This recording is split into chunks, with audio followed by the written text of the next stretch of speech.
And we're talking about a possible breakthrough in Texas school funding shortfall this morning. Sort of $830 million. It's really been thought about, what, for the last year now? Right, and this is federal money. Congressman Michael Burgess from Louisville joining us.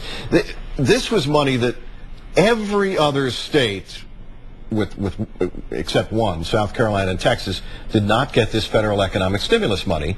Correct. And it was kind of a little beef between Austin and Washington. That's what it looks like to me. And again, I'm not in the state legislature, never served in the state legislature, so there's some things about their budgeting process I don't understand. But this bill passed Congress in August. I voted against it. I thought it was a bad idea, but it passed.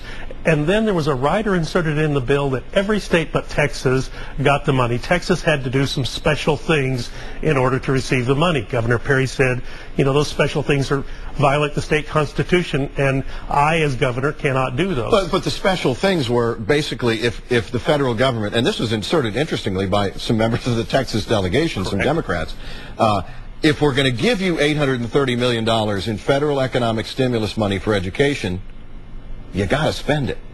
You can't just sock it away.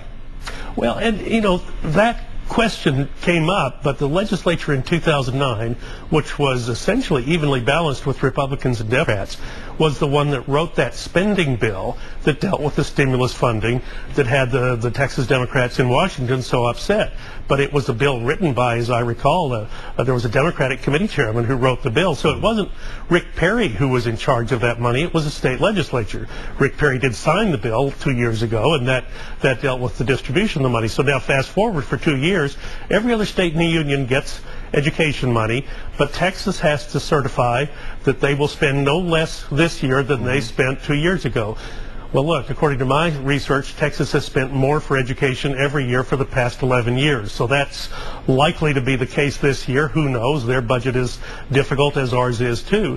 But why should Texas have to be singled out and be treated differently? It's been 8 months since that money was available to other states.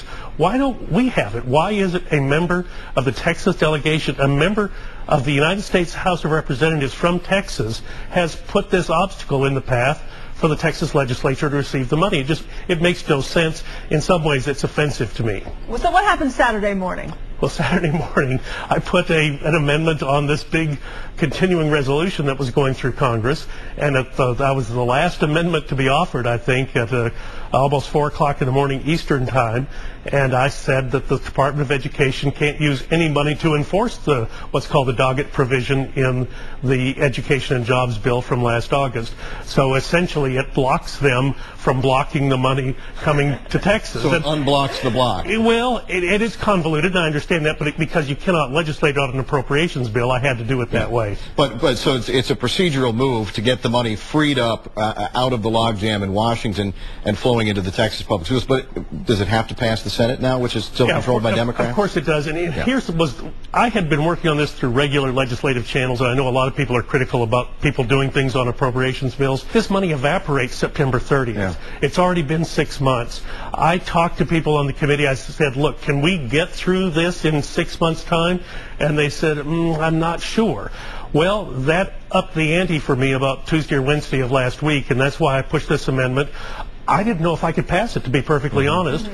People look at that and they say, it's Texas, who cares about them? Because you do have 49 other states involved.